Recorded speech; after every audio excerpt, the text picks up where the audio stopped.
I am kind of condensing a usually 45-minute overview of CreativeBug into 15. So when I start this here, you're going to see my name and my email address there. So if everyone can, just mark that down, because after this, I mean, to be honest, it'll be kind of a data dump of a lot of info. If you have any questions, you can reach out to me directly. I handle all new libraries that come on board, basically to the point of setup. So any questions usually come directly to me anyway. But again, my name is Talon Treb. I am the enterprise sales manager at CreativeBug/JoAnn. I'll get into that here in a minute. But I guess the first question is, what is CreativeBug? CreativeBug is an e-resource/database that we made available to public libraries. Patrons would have, an all access, no boundaries pass to 1,500 plus video tutorials. And these cover the whole gamut of arts and crafts, whether it's sewing, knitting, quilting, crocheting, painting, jewelry making, and it's all skill levels as well. So you're talking, basic techniques for beginners up to more advanced, quilting projects, that sort of thing. All our videos are produced by renowned artists and creative experts of their field. CreativeBug HQ actually sits out in San Francisco, and that's where they have their studio to film all the classes and bring in all the instructors. I sit at the JoAnn headquarters in Hudson, Ohio. We're basically between Akron and Cleveland, and that's where I work out of. But our platform it's really simple and intuitive. If you've used any video platforms, very similar. So we have chapter features, we have note taking, we have able to 20-second rewind, and especially with the note taking in 20-second rewind feature, I want to mention that public performance rights, which I'll get into in a bit too, are included in all our subscriptions. So not only is it a patron database, it can also be used as a programming tool, which we estimated about half the libraries use it that route as well. But kind of a quick overview, CreativeBug itself has been around since 2012. Back in April 2017, JoAnn purchased CreativeBug, and that was for consumer-only use. So consumers can go on to creativebug.com, enter their information, get a month free trial, and then their credit card just charged monthly for the length of time they want to have it. It was kind of a completely unrelated event that happened, but one of our VPs, along with a high-level member at CCPL, which is Cuyahoga County Public Library System, we're at an event together, and CreativeBug came up, and actually it was CCPL that mentioned, hey, this might be a great idea for our library. And in July of 2018, that's when we were able to launch to all public libraries after about a 8-month to 12-month ramp-up period with CCPL as our main partner, basically being our guinea pig, letting us try everything with them to get things launched. And where we sit today, about 2 years later, is we're at 800 plus libraries across 45 states. I started focusing on Canada and Australia at the beginning of this year prior to COVID. So we have 30 plus in Canada right now, 3 more in Australia, actually 4, that just happened last week. And in Wisconsin specifically, I do know we have 22 active libraries right now. And with that said as well, our renewal rate we've seen through the first 2 years is sitting at 91% as of the beginning of October. So we are seeing a great renewal rate as well with our members. Now to get into more of the details a little bit, remote access and public performance.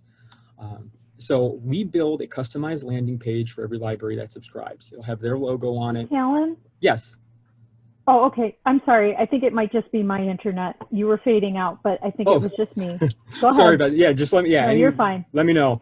But yeah, we build a landing page for all of our libraries. And like I said, we'll put that logo on there. There's also remote access available through the iOS, Android apps, as well as Apple TV. And any of that traffic is also goes to the library's usage stats. So we do have an admin portal, and I hope to just show you what that looks like real quick at the end here. And as I mentioned earlier, full public performance rights are included. And especially with COVID, it made us look into this a little more. Since all the content is ours, if the library wants to run a class remotely with patrons via Zoom, WebEx, etc., that is included in the public performance rights. We've also created links that can be added to social media or the library's website that will direct to specific classes. So patrons will then put in their library card, be able to enter, and move on from there. So that's been new over the past 6 months. Really, that got sped up because of everything that's going on with COVID. How do we authenticate your patrons? So all the common ones, we can do SIP, SIP2, barcode, patron API, easy proxy, open Athens, some hybrids where we do barcode external, IP internal.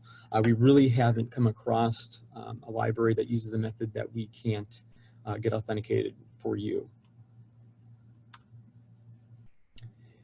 And like I said, we do have a live usage dashboard as well, as downloadable reports are part of that. So the live reporting is basically a rolling 30. So you'll see, active users. You don't see the individuals, it's just the total number of users. The downloadable reports are actually specific classes. So you can see how many times a class is being viewed and so forth. Now, CCPL is a good example for that because they were able to put together a year's worth of programming with our cricket classes, because they found after a few months that the majority of the types of classes being viewed were cricket classes. So they use that knowledge to basically build out a program for the year. We also provide digital assets, so logos, pictures. We create programming guides that you can give out to patrons, or you can just use those guides as templates to make your own. We don't mind if you use our logo on anything you create. And we also have MARC formatted content for the bib record uploads. Again, that's not something you have to use, but it's there for you in the admin portal. And as I mentioned, to help you market to your patrons, because part of the reason for success is we really harp on, obviously, the more you promote, the better that it's going to catch on. So that's why we provide those digital assets, but we also provide print assets as well. So anytime a new library comes on, if you have multiple branches, we'll try to get you a kit for each branch, which includes posters, easel bags, about 500 bookmarks. And honestly, if you run out of that, we won't charge you for it. If you want more, you just need to email your account manager. We'll get those out to you as well. And you can order those as much as you want. Now, within reason. We haven't had anyone really abuse that system or anything like that. So we've had a couple libraries that just want new assets monthly because they've been going through so much. So that is available to you as well.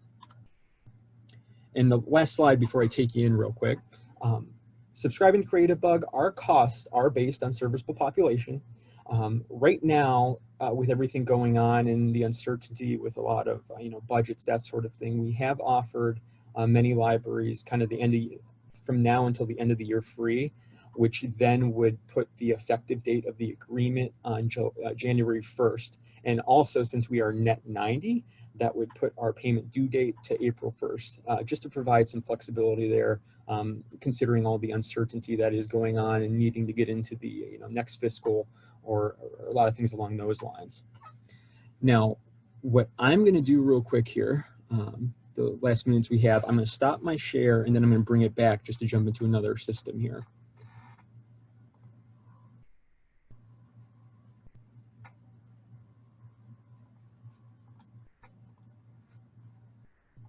Okay, I should be back now.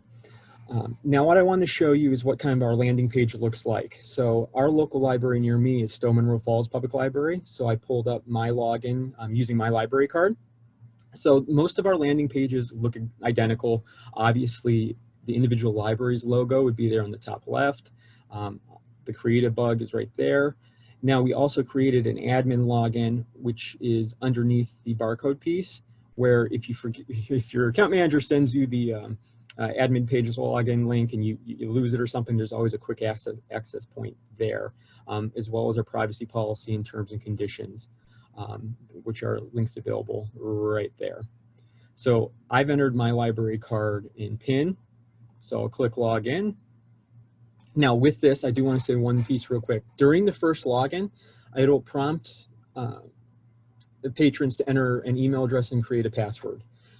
Now, with that said, that email address isn't used for any marketing. We don't give it to any third parties. CreativeBug doesn't even give those to JoAnn. So it is protected. There's no privacy issues there, but we need that done right now to be able to log in via the apps. So if a patron wants to log into, via iOS or the Android apps or Apple TV, they would use their email address and password for that. So after you click that, you'll see success, and you click to see the latest classes here. And this is the format, how it looks like. So at the very top here, you'll see classes. If you hover over that, it's broken down by category. So art and design, sewing, quilting, paper, knitting, crocheting, food and home, jewelry, holiday and party, kids crafts. And if you hover over that, you'll see that there's subcategories as well to help patrons narrow down, you know, more specifically what they might be interested in or looking for. So you'll see like home decor, ceramics, under art and design, paintings there, sewing, you know, baby and kids clothes, fabric design. If you go over the kids, we even have it broken down to age groups. So good crafts for ages 5 and up, 8 years and up. And with kids, the one piece I want to say that I had to kind of remove from our overview is we are pretty heavily involved in the summer reading programs, where we'll put classes out each year specifically for that. So like, you know, last year specifically was the Universe of Stories. So we had a lot of, you know, space themed crafts to help bring the kids more into the library for that sort of thing as well. And most of these can be done at home, as all our classes do have the full list of items needed. So for example, the Galaxy Slime was one from last year. I like to use this as an example. But if I click on this class, you'll see at the bottom of the video right here, there's a description of it, the chapter breakdown, which since this is a smaller one, or shorter class, I should say, there is 3 chapters. So we give you the overview, the materials needed, and then making the slime. You'll see the time length of each of those. If you click on materials list, it'll tell you everything that you need for that class. And the notes feature, which I want to touch on real quick too, is you'll see a bunch of tests here. So if you play the video, there's closed captioning as well. Sorry, I didn't have that muted, but you'll see the closed captioning there. This is just kind of a brief overview of what the video looks like, so you can tell they're professionally done and how they look. As I mentioned, the closed captioning piece, the notes piece, you'll see the red flag there. So if there's any, you know, especially for the librarians that are running a class, if there's something you want to change in it and you want to remember that for next time you come back, you take that note and it'll be saved there with that account. There's also full transcripts of the class, like literally word for word. So if you want that PDF version too, if you're not good with videos, you just want the full PDF to read it by yourself and do it, that's available here.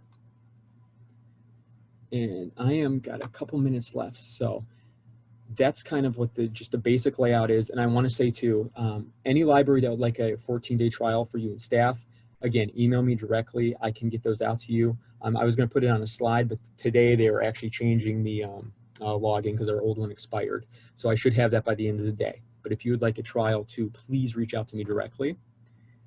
And I do want to jump into the usage portal. Cuyahoga County Public Library, let us use their info because they're one of our great partners. But I just want to show you what that looks like real quick. So you'll see their logos there.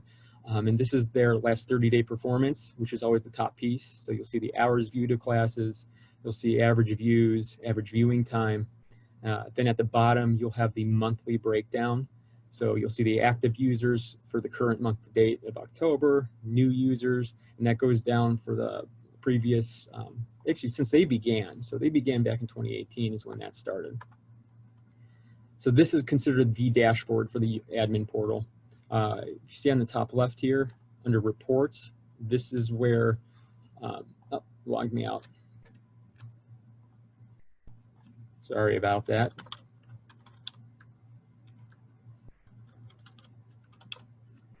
And I know I'm running up against it, so I just want to show you one last thing. But we click on that reports piece. So you'll see the monthly breakdown here. And this is the Excel reports I told you about that will have each individual class's breakdown of which class is being viewed, how many unique viewers they had, the average viewers per class, and the average minute duration of how it's being viewed. Just again, to help kind of see what's really popular in your area, as it, to be honest, it is different across the country, we've noticed. Like painting is huge in some areas, and obviously jewelry making is huge in some areas. In other areas, those aren't even touched. We never remove content, and new content is added weekly, every Wednesday typically. So we should be approaching about 22,000 videos starting next year. And again, here's that direct class links if you want to put a specific class out. And under resources, as I mentioned, That's where the digital toolkit is with all our logos, a makerspace catalog, our mark records. They're all stored here for your use, and we update that on a monthly basis as well.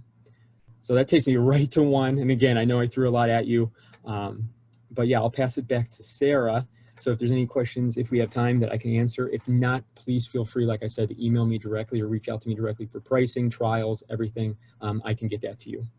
Thank you. Thanks so much, Talon. And I know that we'll have a lot of interest if not questions. Just a reminder to participants that we will be sending out the recordings along with the price quote request form. So you can either reach out to Talon or you can reach out to Wills, and we will get that pricing to you. Thanks again. Perfect. No, thank you, Sarah. And I look forward to reaching out to some of you. Last thing I'll say before I jump off here is if you go to creativebug.com and scroll to the bottom, there's a little link to the library program. If you want to see any library that's subscribed in Wisconsin, if there's any in your area, I know some wills are on there as well, just to reach out for contacts to get any references as well. That is there for you. But thanks again, and I'll let you go. Thank you.